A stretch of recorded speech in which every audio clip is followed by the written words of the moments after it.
All right, so there's a couple of things that we wanted to discuss in this video. The first thing was, see, James and I, we talk a lot about business, whatnot. I just give him my advice on certain things that I've learned over time. And so he says to me the other day, a lot of times I'll say something, he'll say, "Oh, did you read this book?" And he knows by now that I really don't read. I just don't read books. I'm not going to try to sugarcoat it. You don't. I really just don't read books. So, and he says, "Oh yeah, what you just said, is in this book, or what you said is in that book," and it was really interesting. So, one of the things that we were talking about was, the Rich Dad Poor Dad. Yeah, Rich Dad Poor Dad. So, I'll let him explain because I never read the book.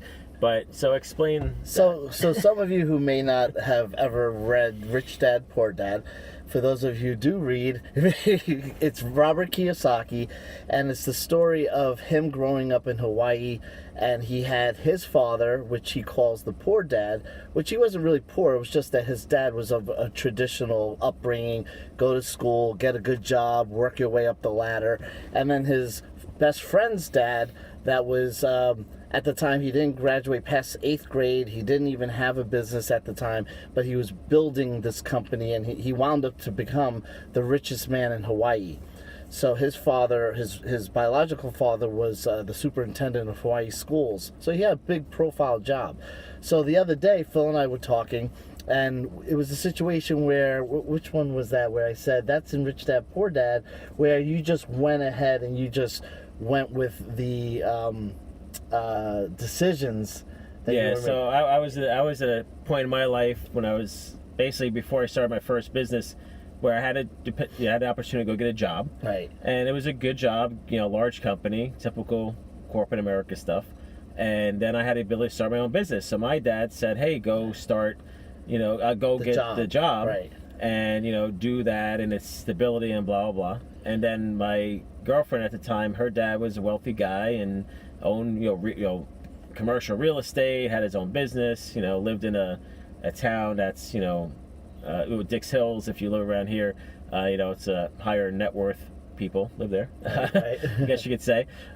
So I looked at myself and I just said, who do I want to be like? Right. When I get to that age, right? So for me, it was a no-brainer. And the big thing was because I was younger, I could take the risk. I didn't have family, I didn't have kids, so you're able to take the risk the younger you are, obviously. So that's why I went that direction. So obviously he said, and I knew that the book had something to do with that. But further into that, James mentioned more about buying a car. Right. So go into that. And the other thing is, and this is important because, again, it's from that book, but it goes into the mentality of the wealthy. And the fact that you always hear the saying, the rich get richer and so forth. So in the book, Robert Kiyosaki talks about how he wanted to buy a brand new Porsche. Now, this man does very well, and of course he could afford a Porsche. But his mindset is, I'm not going to lay out money just to buy a Porsche, because the thought process is having income generating assets. So things that make you money versus take money out of your pocket. So what he did is he took $30,000 and he invested it towards some apartment building. So he was able to get a mortgage on this apartment building. I don't remember exactly the numbers, but the rent roll that he made in terms of the money, the income that was generated from those apartment buildings, was able to cover the mortgage and then plus pay the amount on the car, on the Porsche. So he essentially invested in this apartment building. So now he has an income generating asset that now pays for his Porsche, which, by the way, is also a business investment write-off, because it's a car that he's writing off to the business. And then the asset that he has now is going to generate an increase,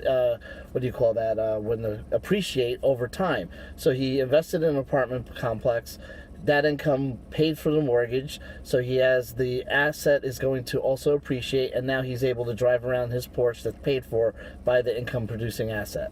Now you know what everyone's going to say. Oh, but he had $30,000 laying around. It's easy. Listen, it's not about the actual situation of money. It's about the mindset. Exactly. Of when you go, most people want to go buy a car, and they just spend all their money to buy the car. Right. They don't think differently. So that's why when you see people that are wealthy, And like, oh, most people think they had it easy or they got a break or whatever. It's usually really hard work. You know, even if you look at somebody, I'm not going to use this simple example because we never know who's watching this video. But not going to bring up Donald Trump. But you take someone even like all right, I'm going to use. And this is also, if you ever watch $1 Million Listing LA, I just watched it last night, so it's fresh in my mind. You take someone like a Josh Flagg, who's a real estate agent, who has a very wealthy family, and people say, oh, it's easy for him because he has such a wealthy family. But how many families out there, how many rich people or celebrities have kids that have destroyed their lives, committed suicide, and never went anywhere? Right. Then we say, oh, well, they're idiots for not taking advantage of their family wealth and, you know, contacts. Then you have someone who has done that, then it's like, oh, well, he had it so easy. It's not easy to build a business. And yes, does it kind of make it easier? But you still have to be smart. You still have to make right decisions. You still have to do a lot of smart things and just, you know, just don't be an idiot, right? So, exactly. You know, and that's really what it comes down to. And so it's so easy to say, oh, they had it easy. But okay, so then you take someone, for example, like myself, who grew up with absolutely, well, very minimal, I should say. I shouldn't say nothing, just minimal. I didn't really have anything handed to me. I just figured it out all by myself. But I still look at people like that, and I say, all right, well, how did they do it? Even if they had all that, how did they do it? Even with the advantages they have. So what I do is I say, well, what advantages do I have? Everyone knows somebody, right? So I'm taking Eric Sermon as an example and saying, all right, how could I take an Eric Sermon, convince him to do this? Number one, it's not easy.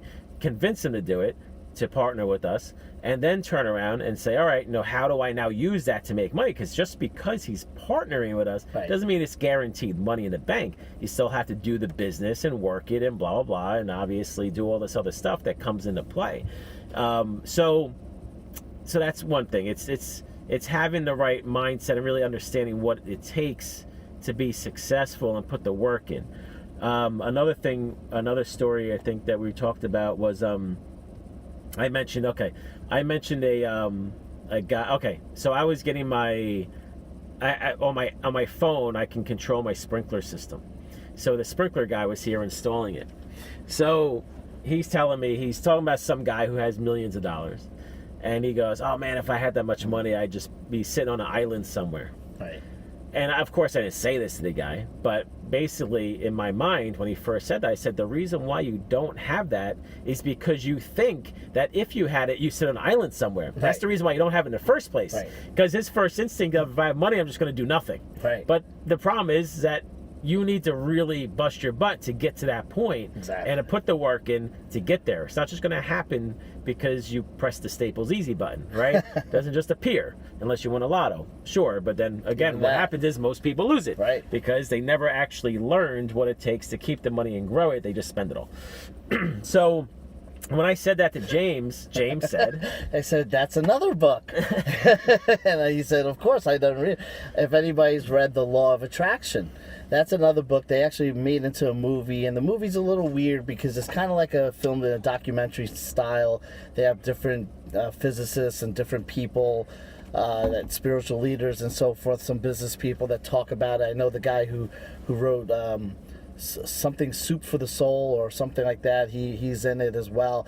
And essentially what it does, it says whatever that you are creating in terms of creating, like, let's say you want wealth, you have to be open to it and you have to kind of talk about it as if it's happening already, and it will happen. It kind of manifests itself. And likewise, if you're already setting yourself up for failure, meaning like the sprinkler guy who was already saying, if I had $1 million, I would just sit on a beach and just kind of enjoy it like that, he's never going to have that because he's already spent it. He's already got the money in his head, and that's what he would do. So it's not going to be welcomed into his world because he's not open to it. He's already planning. That's funny. So he's already planning on something that's not going to happen because he's not willing. But it was kind of coincidental how it's another book that I happen to have read that Phil just lives. So it's just occurrences like that he's already living it, and there's books out there that you could read on your own. So we've talked about 2 of them here already. Yeah, so that it was, so we've had these conversations, other stuff that we've mentioned, and it's just, it's all about just thinking things the right way. You know, people say to me, you know, oh, you know, what your stuff costs too much money. And they don't understand is I didn't build it for them. I didn't build this for people that don't have any money. You know, just like Ferrari didn't make their cars for someone who can't afford it. You know, that's why a Hyundai exists, right? I mean, you know, so everyone's going to be different in what they can afford and what they can do and what they feel, you know, spending the money on. That's another thing, just to bring back rich dad, poor dad. The mentality of the poor say, I can't afford something. The rich person's mentality is they change it. Listen to this difference, right? The distinction is a poor person says, I can't afford something. The wealthy or the rich person says, how can I afford that? You see, it's just a difference in the brain, because when you say you can't do something, your mind already just cancels out because you're not open to any possibilities, whereas a rich person says, how can I do that? How can I afford that? And that's another distinction. Yeah, and the way I am personally is anytime I want something or I want to do something in business or it's an idea that I think is just out there and I'm like, oh my God, how can I figure this out? Exactly, I never say to myself, I can't do it. No. I just say there has to be a way. Right, you always say that. I always say there has to be a way to do this. One way or another, you just got to figure it out. Right. And it may take me weeks, months, years to figure it out. Like when I first learned about lead generation as a business, I didn't do it till 3 years later, right? I knew I could do it one day, but I had to write for the right time. You know, it just wasn't the right time. So everything's timing for most people. So even if something you're not interested in today, it doesn't mean you just throw it away. So you put it on the back burner and you say, all right, you know, maybe one day I'll be able to do this. But you don't just say, it's never going to happen. Because that's crap. You know, There's so much that can happen.